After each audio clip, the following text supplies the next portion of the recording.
ரொம்ப குட்டி குட்டி மீன் இல்லாமல் கிடக்கு பாருங்கள், மீன் குஞ்சு.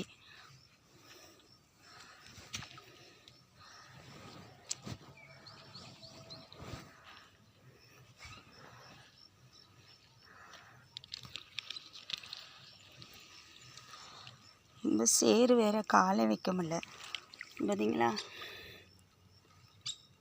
பாருங்கள் எப்படி வீணாக போய் கிடக்குது பாருங்கள், தெரியுதா?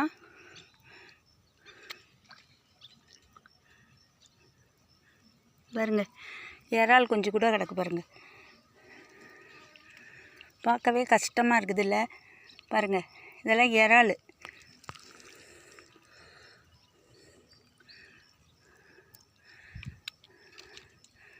பாருங்கள் சின்ன சின்ன மீன் குஞ்சு இறா இதெல்லாம் கிடக்குது. நம்ம வந்து இது ஆல்ரெடி நம்ம வந்து